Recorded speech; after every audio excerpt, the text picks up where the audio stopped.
Okay, our next segment, we're going to talk about City Hall. We try to do a segment on what's going on in terms of the political background of the city.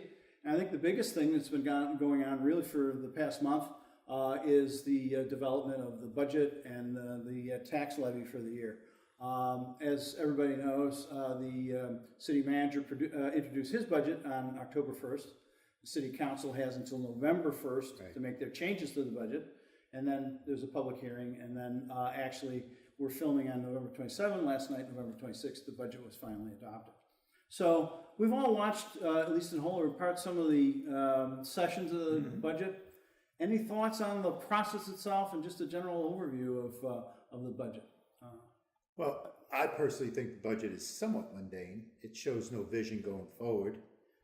It's status quo as it was last year with a slight increase, which we're going to feel as far as our tax levy is concerned. Yeah. But there's nothing in there that moves the city forward.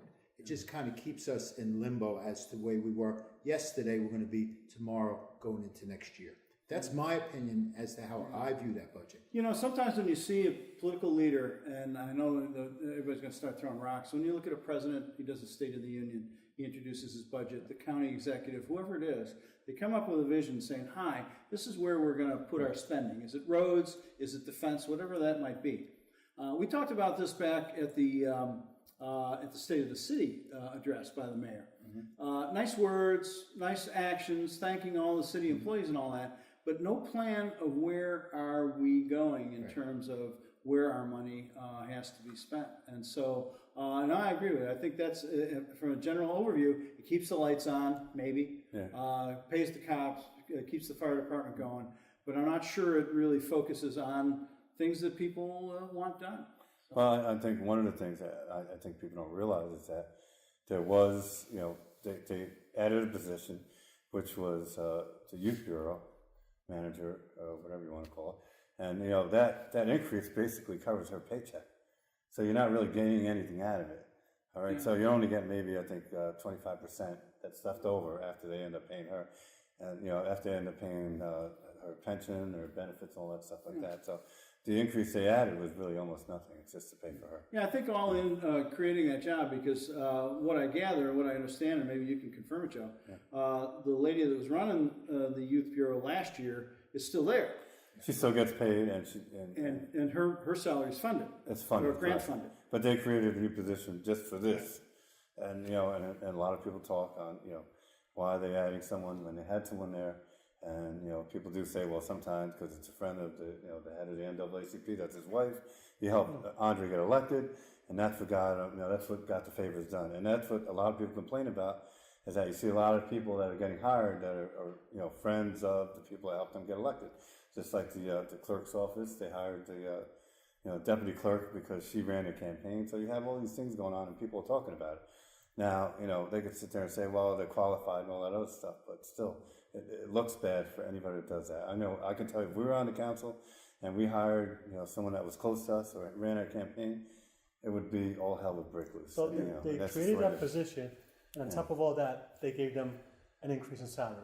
Well, they gave her a year's time. Yeah, they created the position about $89,000, and just to the total tax levy is about $16,990,000. So 1% increase is about $169,000. Her salary, benefits, all that stuff is about $100,000. Okay, and that's added. Okay, and so they'll argue, well, it really wasn't added. We were paying that salary last year, but no, what they did is they saved money by getting her salary grant funded, and they didn't take that savings. I think that $100,000. And by the way, the woman that was doing it last year was qualified. She did it for 2 years. She's credentialed. But she was there for years before that too. Yeah, but she's worked for the city. Sure. So why not take that $100,000? And here's a novel idea. How about somebody hiring a laborer for the Parks Department, or DPW? Mm-hmm. How about another cop? How about another fireman? One of the things that came out in the budget discussion with the police department and the fire department is incredible overtime costs. Now, I'm not against cops and firemen making overtime. If they work, they should make overtime, and quite frankly, that's kind of a benefit of the job. But it's really, you got to look at what's the driving force of that. The reason for a lot of that overtime is because they're not at full strength. I mean, we had this discussion, I know the PBA, we had discussions last year they were in favor of adding in additional cops. I mean, the police chief said, well, yeah, we're kind of at full strength. Well, no, he's probably, they had 11 cops retire or quit this year out of a force of 55. That's 20% of your force. Yeah. You have to replace them. And one thing that the comptroller warned about in that presentation was all these guys that you just hired this year, they get step increases next year and the year after under the union contracts. And some of them you can't if you Well, hire them. I think that the budget for the police overtime is $400,000, Yep. which in reality, Not a lot. when you have a city like this, you can go through that pretty quickly. Sure. You get a Because you have a homicide. minimum manning process here that requires that there be so many cops on the street in each tour. Now, if you don't have those cops, then you have to pay the overtime. You must pay the overtime for the safety. If you have an incident that occurs in the city, like we had a snowstorm last week, yes, that's going to incur a lot of overtime. But here's the solution to that problem. Instead of paying overtime, the reason you're paying that kind of overtime, and the fire chief alluded to You this don't too, have the you personnel. don't have enough people. You don't have full strength. Well, one thing is, they don't see in the big picture. I think they're not realizing this is that the city's growing, and then you have more people moving here. You have more buildings. There's more buildings going up here and stuff like that. So you're going to need these people in place that you have now. You need services. I mean, you have to have the services, and you can see like during the summer. I mean, the parks are probably the worst I've ever seen them as far as the grass is. I mean, you were walking through 3 feet of grass almost. Yeah. The roads now, you look at them, they're in horrible shape. There's nobody fixing them. And these things, they have their priorities. They're doing the youth bureau and stuff like that, which is it's always a good thing for the youth. I agree with that. But you have to learn how to balance everything out, that you keep your city running pretty much evenly. And if you don't do that, you're going to have problems. But that 100,000, instead of paying that salary, if you're worried about the youth, maybe there's something you could have channeled into. For me, I would prefer more in the labor force. The other thing that you got to look at in the budget is the unrestricted fund balance.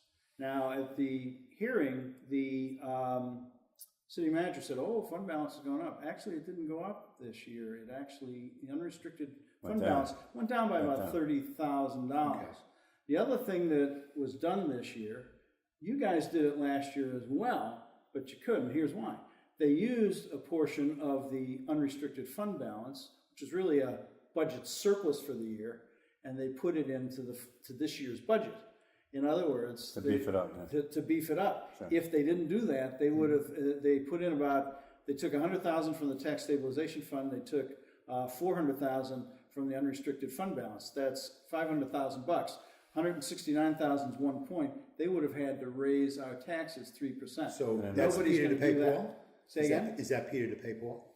Not really. Like I said, Joe and Mayor Catalina's administration did it, but they were able to transfer that budget surplus because they had a bigger surplus. You leave some because the fund balance increased. I think in that year, it went up. I think it was like $800,000. I can tell you when we first got in there, back in 2014. Yeah. I think it was at almost when we first got in there. This is what we got left with was $7,500. $7,556. Yeah, $7,500. That was And then we turned around and we turned every stone over we could. Sold houses, everywhere we successful. could. And we had control that was really good. That worked really well with us. And I think Richard did a great job also helping us. Trying to get the optimum that you can get out of everything you can, and that's what we did. The problem is that you do have buildings going online now, and it'll help somewhat. But the problem is, like you said, you have these parks that you have to take care of. You have the police department. You have these new people coming in. The police guys are all complaining they don't have any police cars anymore. They're all breaking down, so they have to replace all these cars. So Just it's so a lot of everybody things going on. understands that's watching it, what is the purpose of the reserve fund? Just to draw money in case of an emergency. Well, it's kind of emergency it's like having a fund. savings account to say, well, Okay. if you have a house and you say, my roof goes, I'm going to need $10,000. I have that $10,000, and that's why the state usually requires you to have 10% of your total budget.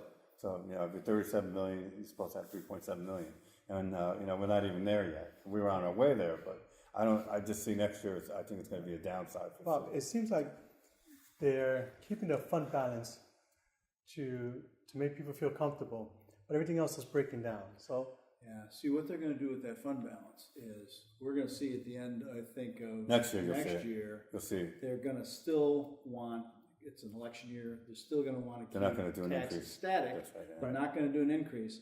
They're gonna delve into that fund balance And to then balance balance it budget. out, yeah. Now, there's nothing wrong with that if you have a sufficient surplus. You can take part of that for tax stabilization. But that's how they got to the $7,500 when Frank Catalina took over. They're moving Because they it. kept on They pulling were it out paying of for you fund to pay balance Paul. to sure. keep And they spent everything, sure. and they spent it. You know, one of the things that the only change that the council did in their budget, the November 1st budget, was the following. The city manager gave senior managers about a 4 to 5% increase. Hadn't had one in years. They don't get overtime. They're not union and all that stuff. Senior management, corp counsel, Right. the director of development, I think the city assessor, and I think human resources. Councilwoman Agadello felt that that was not proper because the blue collar force only went up to 2%. So they reduced all their raises to 2%. Also, the mayor put in an increase for guess who? The head of the youth bureau, a raise for her. Well, that comes down to, I talk to a lot of employees in the city all the time, and, just recently, they were complaining that, they haven't really gotten any raises. This lady comes in for 2 months, and she gets a raise. Yeah. And then the excuse is, well, we didn't really give her the right amount of money, which is, And the other thing they I think did it's- you can't is really go there. cut senior management wages, Yeah.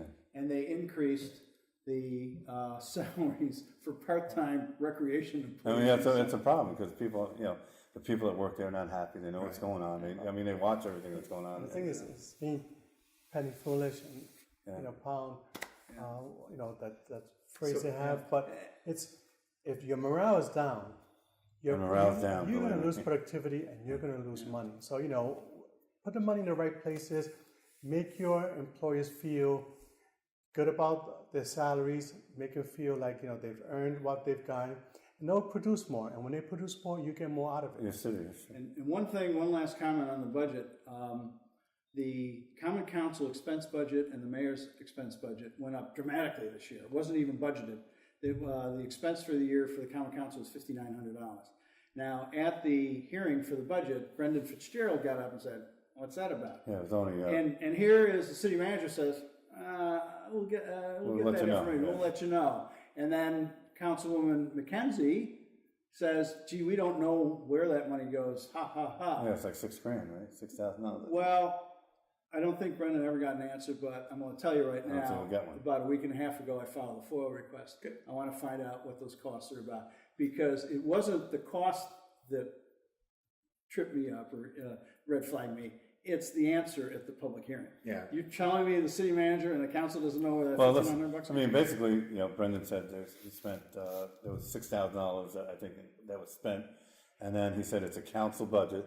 He looked at all of them and said, "You guys don't know?" And they said, "We don't know where the money went." Now that council budget's made to spend, like if you said you're on the council, you needed to either buy something or spend money on something for the city that, affects you as a council member or whatever, then, they'll do that. Now, for them to say we don't know where $6,000 went, it's kind of like, Well, that remains this is to how be you run your seen. city. That remains to be seen. I mean, it's like, this is how you run your city, you don't know We'll where find $6,000 out. We'll And find I'll tell out you about what, that when one. we get the FOIL, maybe That's we'll not a talk good thing about for it the at our future, next though, show. to see that you don't even know where your money's going. And obviously, that tells you they're hiding something, so just.